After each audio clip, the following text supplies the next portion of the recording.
لا حول ولا قوة إلا بالله العلي العظيم اعوذ باللہ السمیع العلیم من الشیطان الرجیم بسم اللہ الرحمن الرحیم الحمد للہ الذی کان موجودا قبل حدوث الاشیاء ویبقى بعد فناء الاشیاء الذی تفرد بالاولیۃ والقدم ووسع کل شیء ما عاداہ بالفناء والعدم کل شیء خالق الا وجہہ اللہم اجعل صلواتا علی نبی العربی مولانا بالقاسم محمد وآل بیت الطیبین الطاہرین المعصومین المظلومین ولعنۃ اللہ علی اعدائہم اجمعین اما بعد انا للہ و انا الیہ راجعون عزاداران مظلوم سید الشہداء، ماتمداران امام حسین، آپ حضرات جانتے ہیں کہ آپ صبح سے ابھی تک مصروف ماتم، مصروف نوخانی، مصروف عزاداری تھے۔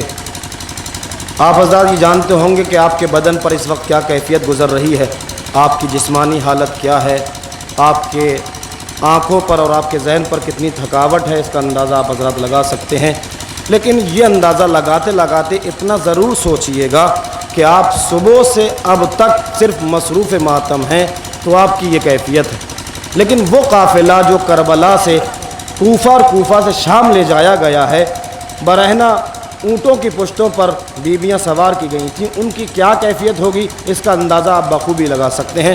وقت زیادہ نہیں ہے، محدود وقت ہے، اور مجھے زیادہ تفصیلات میں جانا نہیں ہے، بس محدود وقت میں ایک روایت آپ تک پہنچاتا ہوں اور اس کے بعد تقریر کو سمیٹ رہا ہوں۔ جب یہ قافلہ اسیر کیا جا رہا تھا تو اس کی عجیب و غریب کیفیت تھی، عجیب و غریب حالت تھی۔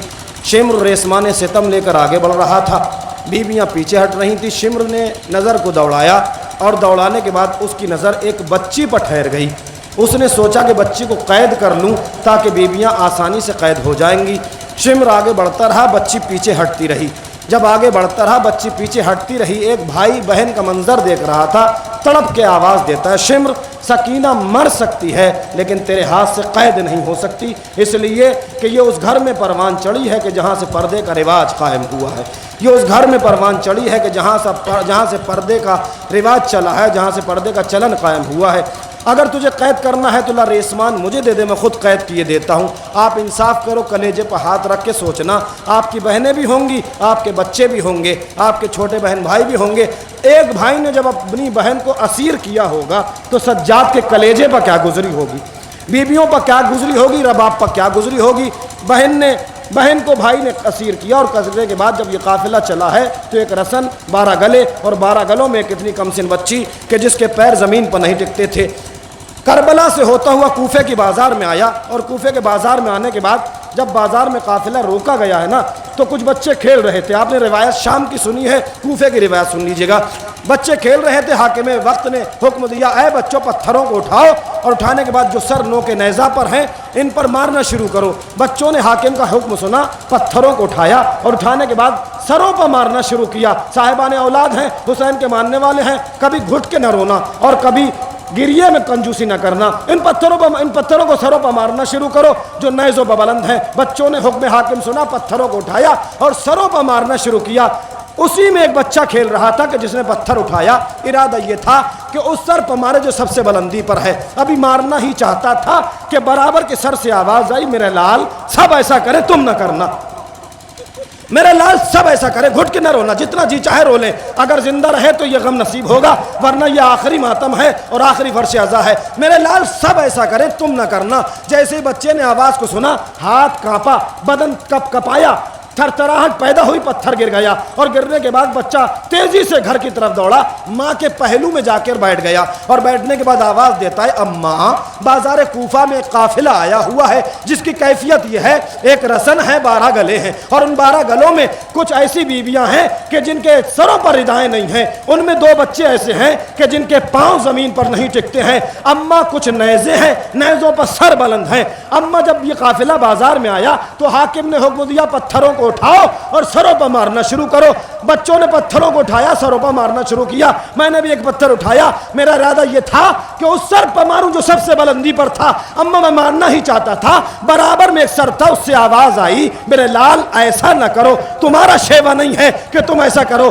آواز بابا کی آواز سے ملتی تھی، لہجہ بابا کے لہجے سے ملتا تھا، انداز بابا کے انداز سے ملتا تھا، گفتگو بابا کی گفتگو سے ملتی تھی۔ جیسے ہی میں نے آواز کو سنا، میرے ہاتھ کبکبا گئے، پتھر گر گیا۔ جیسے ہی ماں نے بچے کی گفتگو سنی نا، ایک مرتبہ تڑپ گئی۔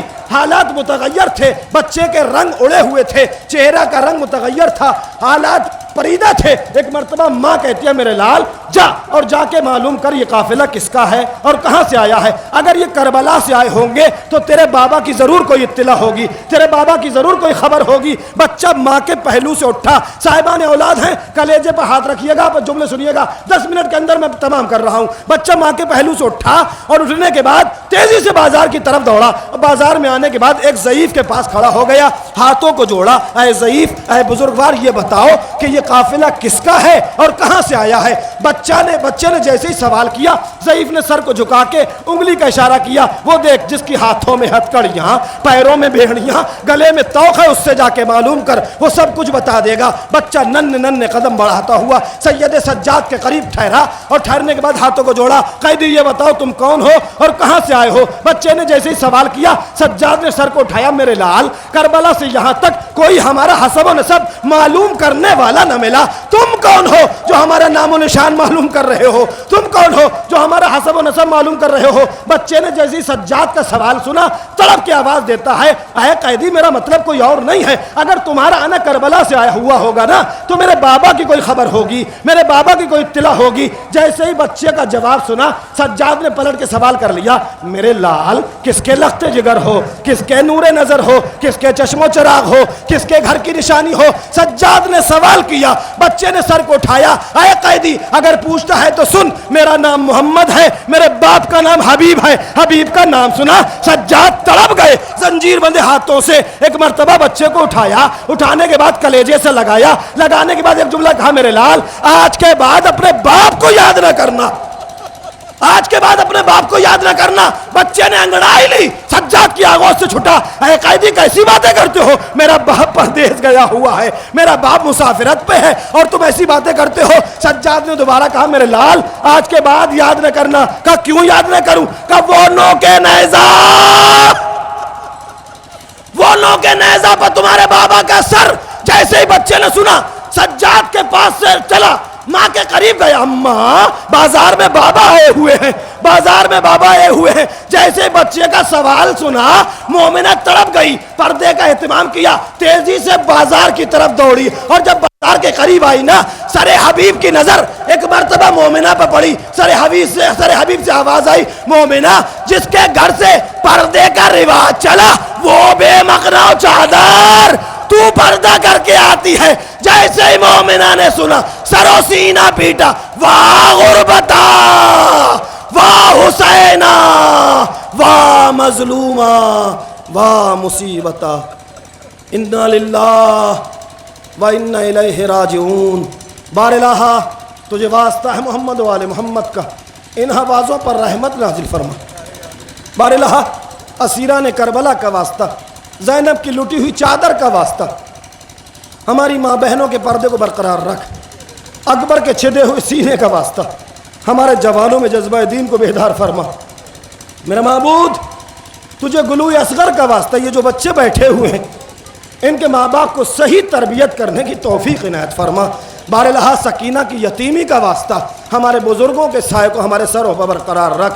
دنیا سے ہمیں اس وقت تک نہ اٹھا جب تک تو راضی نہ ہو، تیرا رسول راضی نہ ہو، تیرا ولی راضی نہ ہو۔ جہاں جہاں بھی شیعان حیدر کرار ہیں ان کی جان، مال، عزت و آبرو کی حفاظت فرما۔ بار الہ ہمارے عمل کو اس لائق بنا کہ ہمارا امام ہم سے راضی ہو جائے، آخری امام کے ظہور میں تعجیل فرما اور ہم کو ان کے آوان و انصار میں قرار دے۔ ربنا تقبل منا انک انت السمیع العلیم۔